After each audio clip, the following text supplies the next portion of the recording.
എല്ലാവർക്കും നമസ്കാരം. നമ്മളിന്ന് മുഹൂർത്ത പദമിയുടെ 25ാമത്തെ എപ്പിസോഡിലേക്കാണ് നമ്മളിന്ന് പ്രവേശിക്കുന്നത്. 25ാമത്തെ എപ്പിസോഡ്, അതായത് സഞ്ചയനം എന്നുള്ള ചാപ്റ്ററാണ് നമ്മളിന്ന് എടുക്കാൻ പോകുന്നത്. സഞ്ചയനം അത് ഇന്ന് 2022 നവംബർ മാസം 29-ാം തീയതി ചൊവ്വാഴ്ച, വൃശ്ചിക മാസം 13-ാം തീയതിയാണ്. എല്ലാവർക്കും മുഹൂർത്ത പദമിയിലേക്ക് സ്വാഗതം. മുഹൂർത്ത പദമി 25ാമത്തെ എപ്പിസോഡ് സഞ്ചയനം തുടങ്ങാൻ പോകുന്നു. അനന്തരം സഞ്ചയന മുഹൂർത്തത്തെ പറയുന്നു. പക്ഷേ അസ്തി സഞ്ചയന മോചതിധാവ ശുക്ലേ നേഷ്ട്വാദ്വരാശിഗതതാരസീതാരവാരാഹ പിണ്ഡപ്രദാത്യജനിഭം പ്രതിപതൃത്രിയേ പ്രേതാഷ്ടമർഷമിഹ ശീതകരശ്വനീജ. ഒരു പ്രാവശ്യം ഞാൻ ചൊല്ലാം. പക്ഷേ അസ്തി സഞ്ചയന മോചതിധാവ ശുക്ലേ നേഷ്ഠാ ദ്വരാശി ഗതതാരസിതാരവാരഹ പിണ്ഡപ്രദാത്യജനിഭം പ്രതിപത്യുദിയേ പ്രേതാഷ്ടമർഷമിഹ ശീതകരശ്വനീച. സാരം: അസ്ഥി സഞ്ചയനം എന്ന കർമ്മം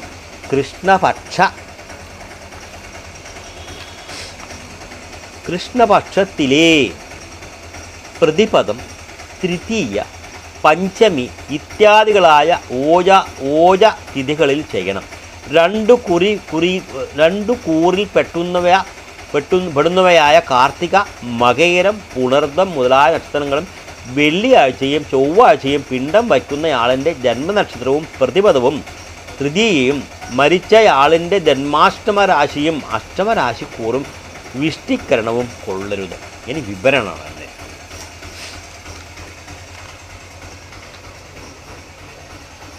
വിവരണം.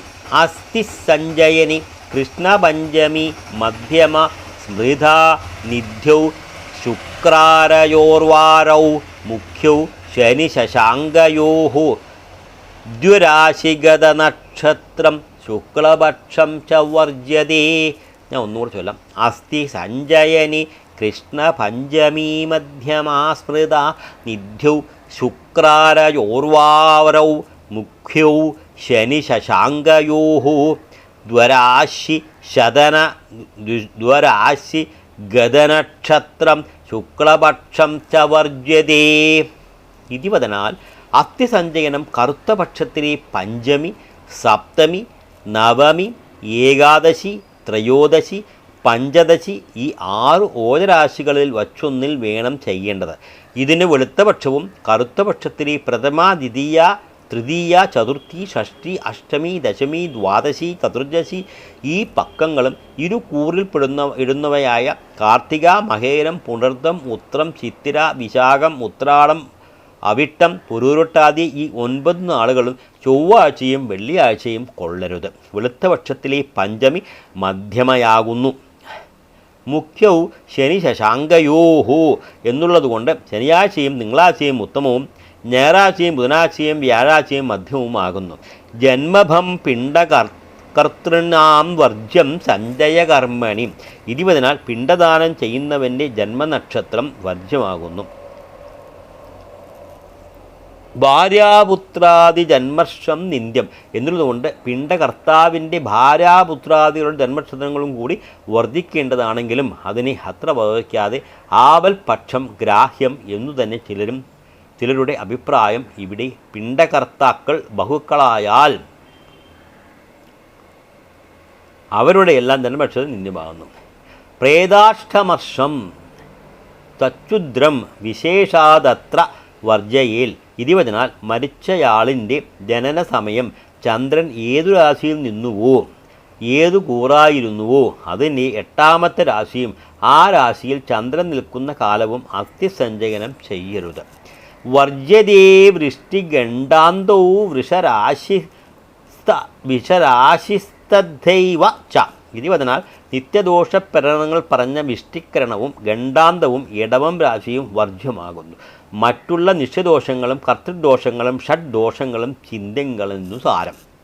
ഇനി അടുത്തത് ബ്രഹ്മണാനാം ചതുർധേനി സഞ്ജയേസ്താം വിധിയതേ ആശൗ ചാവകമാൽ പൂർവമസ്തി സഞ്ജയനം യതി ദ്വരാശീഗതനക്ഷത്രം ശുക്ലപക്ഷസമാതിഥി ഗൃഹ്യന്തേ തത്ര ച ത്യാജാ കൃഷ്ണപക്ഷചതുർദശി ദീനം ച പഞ്ചമം വർജ്യം തഥാ സ്യാൽ സർവമുക്തവൽ ബ്രഹ്മണാനാം ചതുർധേഹി സഞ്ജയേസ്തനാം വിധിയതേ ആശൗ ചാപഗമാൽ പൂർവമസ്തി സഞ്ജയനം യതി ദ്വരാശീഗതനക്ഷത്രം ശുക്ലപക്ഷസമാതിഥി ഗൃഹ്യന്തേ തത്ര ച ത്യാജാ കൃഷ്ണപക്ഷചതുർദശി ദിനം ച പഞ്ചമം വർജ്യം തഥാ സ്യാൽ സർവമുക്തവൽ. ഇനി അതിൻ്റെ അർത്ഥം നമുക്ക് ചിന്തിക്കാം. ഇരുപതിനാൽ ബ്രാഹ്മണർക്ക് അത്യസഞ്ജയനം എന്ന കർമ്മം 4-ാം ദിവസമാണ് വിധിച്ചിരിക്കുന്നത്. 5-ാം ദിവസം വിധിപരമാകുന്നു. അതിനുമേൽ എല്ലാ ദിവസവും കൊള്ളാം. എല്ലാവർക്കും തന്നെ ആ ശൗശകാലത്ത് അസ്ഥിസഞ്ജയനം ചെയ്യുകയാണെങ്കിൽ മുമ്പേ നിഷിദ്ധമായി പറഞ്ഞപ്പെട്ട ദ്വരാശി ഗതതാരങ്ങളും ശുക്ലപക്ഷവും കറുത്ത പക്ഷത്തിലെ ചതുർദശി ഒഴിച്ചുള്ള സമങ്ങളായ തിഥികളും കൊള്ളരുത്. തിഥികളും കൊള്ളരുതെന്നല്ല കൊള്ളാം. 5-ാം ദിവസം ഇവിടെയും വർജ്യം തന്നെ. മറ്റെല്ലാ മൂലശ്ലോകത്തിൽ പറയപ്പെട്ടതുപോലെയോ ചിന്തിച്ചു കൊള്ളണം. അതായത് കൃഷ്ണപക്ഷ ചതുർദശിയും കുജശുക്രവാരവുങ്ങളും മൃതൻ്റെ ധർമാഷ്ടമ രാശിയും അതിലെ ചന്ദ്രനും പിണ്ടകർമ്മത്തെ ചെയ്യുന്നവരുടെ ജന്മനക്ഷത്രങ്ങളും ഇടവം രാശിയും വർജ്യമെന്നർത്ഥം. മിക്കവാറും അശൗചകാലത്തു തന്നെ ചെയ്യുകയാൽ ആചാരം അക്കാലത്തു ചെയ്തില്ലെങ്കിൽ പിന്നെ മുമ്പ് പറഞ്ഞ വിധത്തിൽ ശുഭമുഹൂർത്തത്തെ കണ്ടു ചെയ്തുകൊള്ളണം. ഇനി നവവസ്ത്രധാരണം എന്ന ചാപ്റ്ററിലേക്കാണ് നമ്മൾ കടക്കുന്നത്. അനന്തരം നവവസ്ത്രധാരണ മുഹൂർത്തത്തെ പറയുന്നു. ക്ഷുഢ്യായേന്ദു വസുദസ്ത്രരേവതി ഹസ്തപഞ്ചസുരശുദ്ധ്യോ ജ്യോത്തരാഹ ശുക്രഭൃക്ഷവസനേ ശുഭാമത നസ്ത്യാജാളി ധനുരുഗ്രവാസരാഹ ക്ഷുഢ്യായേന്ദു വസുദസ്ത്രരേവതി ഹസ്തപഞ്ചസുരശുദ്ധ്യാജോത്തരാഹ ശുക്രഭൃക്ഷവസനേ ശുഭാമത നസ്യാജാളീ ധനുരുഗ്രവാസരാഹ. അതിൻ്റെ സാരം: കോടി വസ്ത്രം ധരിക്കുന്നതിന് മുഹൂർത്ത രാശിയുടെ 6-ലും 12-ലും നിൽക്കുന്ന ചന്ദ്രനും അവിട്ടം, അശ്വതി, രേവതി, അത്തം, ചിത്തിര, ചോതി, വിശാഖം, അനിഴം, പുണർദം, പൂയം, രോഹിണി, ഉത്രം, ഉത്രാടം, ഉത്രട്ടാതി ഈ നക്ഷത്രങ്ങളും ശുക്രദൃഷ്ടിയുള്ള രാശിയും ശുഭങ്ങളാകുന്നു. മേടം, കന്നി, വൃശ്ചികം, ധനു ഈ രാശികളും പാപഭാരങ്ങളും കൊള്ളരുത്. ഇനി വിവരണമാണ് അതിൻ്റെ.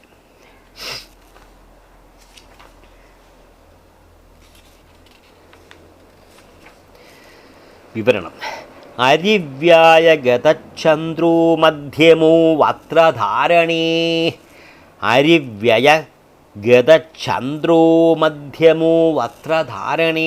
20 നിത്യദോഷപരിണത്തിൽ ഷഷ്ടാഷ്ടമന്ത്യേന്ദുവിനെ വജ്യമാണെന്നു പറഞ്ഞുവെങ്കിലും കോടി വസ്ത്രം ഉടുത്തു തുടങ്ങുന്നതിന് 6-ലും 12-ലും ചന്ദ്രൻ നിൽക്കുന്ന രാശി കൊള്ളാം. മധ്യമെന്ന് ചിലരുടെ അഭിപ്രായവുമുണ്ട്. ബുദ്നി ത്രിരോഹിണി പുഷ്യവസവോ വിശ്വമാതരൗ ഭഗാദയസ്തു ഷഡ്വസ്ത്രേ സസ്താ ഏതാക്ഷതുർദശ. ബുദ്നി ത്രിരോഹിണി പുഷ്യവസവോ വിശ്വമാതരൗ ഭയാദയസ്തു ഷഡ്വസ്ത്രേ സസ്താ ഏതാക്ഷതുർദശ.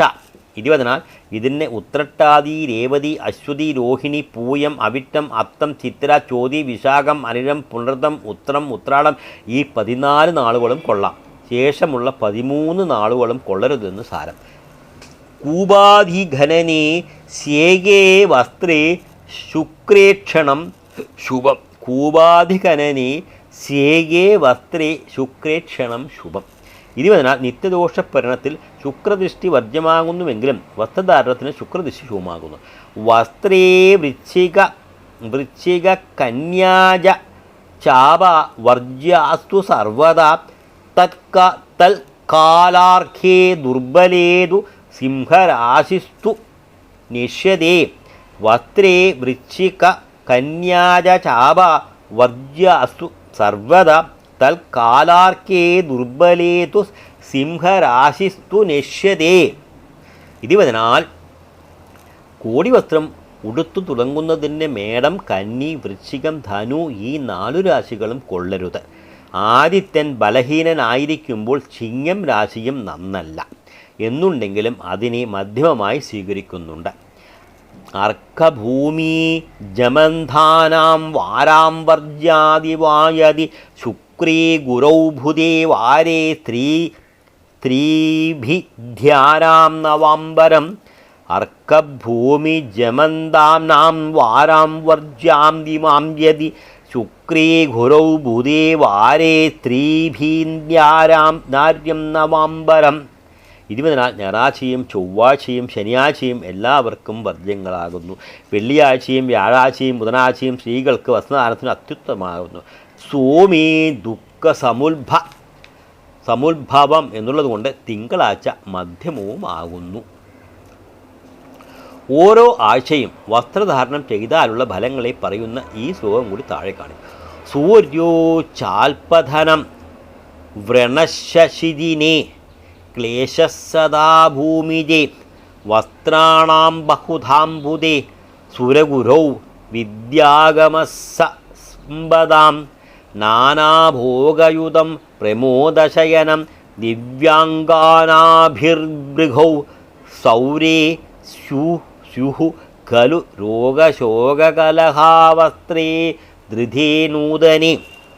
സൂര്യചാൽപധനം വ്രണശിദിനേ ക്ലേശസ്യധാ ഭൂമിജേ വസ്ത്രാണാം ബഹുധാംബുദേ സുരഗുരൗ വിദ്യാഗമസമ്പദാം നാനാഭോഗയുധം പ്രമോദശയനം ദിവ്യാംഗനാഭിർഭൃഗൗ സൗരേ സ്യുഹു ഖലു രോഗശോകകലഹാവസ്ത്രേ ധൃതേ നൂതനെ. ജൽപത്രയമപി പ്രാഗുഹു വസ്ത്രാലങ്കാരയോ ശുഭം. ഇരുപതിനാൽ വസ്ത്രദാനം മുതലായ അലങ്കാരങ്ങൾക്ക് ജന്മാണു നക്ഷത്രങ്ങൾ ശുഭങ്ങളാകുന്നു. അന്യാംഗേ ഭുക്തപൂർവേ ച മാന്യർദ്ധതേ പ്രസാദതഃ ന കാലനിയമം പ്രകുന്നവസ്ത്രേ വിഭഞ്ജിതഃ. അന്യാംഗേ ഭുക്തപൂർവേ ച മാന്യർദ്ധത്തെ പ്രസാദതഃ ന കാലനിയമം പ്രാഹുന്നവസ്ത്രേ വിഭഞ്ജിതഃ. ഇരുപതിനാൽ മറ്റൊരാൾ ധരിച്ചതിനു ശേഷം ആ വസ്ത്രത്തെ ധരിക്കുന്നവനും അന്യന്മാർ ബഹുമാനത്തിൽ നൽകുന്ന വസ്ത്രത്തെ ധരിക്കുന്നവനും കർമാരംഭത്തിന് വസ്ത്രത്തെ ധരിക്കുന്നതിനും മുഹൂർത്തം ആവശ്യമില്ലെന്ന് ധരിച്ചുകൊള്ളുകയും വേണം. ഇവിടെ ആദ്യ വസ്ത്രധാരണം പകൽ തന്നെ വേണമെന്നുണ്ടെങ്കിലും രാത്രിയിലും ആപൽപക്ഷം ഗ്രാഹ്യമാകുന്നു. ഇവിടെ മരുമക്കത്തായികൾക്ക് സ്ഥിര ഭർതൃത്വ നിയമം ഇല്ലാതെയും താലികെട്ട് കല്യാണം എന്നൊരു വിവാഹവും ആദരിച്ചു പോതിരുന്ന അടുത്ത കാലം വരെ നവവസ്ത്രധാരണത്തിന് വിധിക്കപ്പെട്ട ഈ മുഹൂർത്തത്തിൽ ഭർതൃസ്വീകര ലക്ഷണമായ പുടവ കൊടുക്കുക എന്ന കർമ്മത്തിനു കൂടി ശുഭസമയമാക്കി ആദരിച്ചു പോന്നിരുന്നു. എന്നാൽ ഏകപത്രീ വ്രതവും കല്യാണ നിരോധനവും വന്നിരിക്കുന്ന ഇക്കാലത്ത് ഭർതൃഭരണമായി ചെയ്യപ്പെടുന്ന കർമ്മം ഏതായാലും അതിന് വിവാഹമുഹൂർത്തം തന്നെയാണ് വേണ്ടതെന്ന് തോന്നുന്നു. ഇതിനാൽ ആചാരനിഷേധം വന്നു പോകുമെന്നുണ്ടെങ്കിൽ അതിനെ മഹാത്മാക്കൾ തന്നെ തീർച്ചപ്പെടുത്തിക്കൊള്ളട്ടെ. രഥവാദ്യാതപത്രാണാം ഭൂഷണാനാം തഥൈവ ച സിംഹാസനാദികാനാം ച ചാമരാണാം വിശേഷതഃ ഹേമകാംസ്യാദിപാത്രാണാം വസ്ത്രധാരണവധുധിഃ രഥവാദ്യാതപത്രാണാം ഭൂഷണാനാം തഥൈവ ച സിംഹാസനാദികാനാം ച ചാമരാണാം വിശേഷതഃ ഹേമകാംസ്യാദിപാത്രാണാം വസ്ത്രധാരണവധുധിഃ. ഇരുപതിനാൽ അന്യായങ്ങളായ അലങ്കാര സാധനങ്ങളെ അണിയുന്നതിന് രഥസഞ്ചാരത്തിനും സിംഹാസനോഹരണത്തിനും മറ്റും വസ്ത്രധാരണത്തിനും പറഞ്ഞതുപോലെ തന്നെ മുഹൂർത്തം ചിന്തിച്ചുകൊള്ളണം.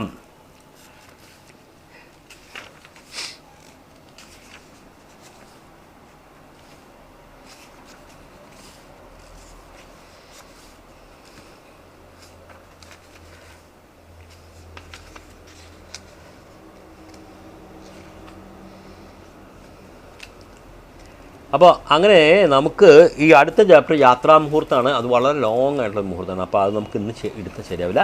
നമുക്ക് അത് അടുത്ത ദിവസം നമുക്ക് നോക്കാം. അതായത് ഇന്നത്തെ 25-ാമത്തെ എപ്പിസോഡ് ഇവിടെ അവസാനിക്കുകയാണ്. എല്ലാവർക്കും നല്ല സൂചന നേർന്നുകൊണ്ട്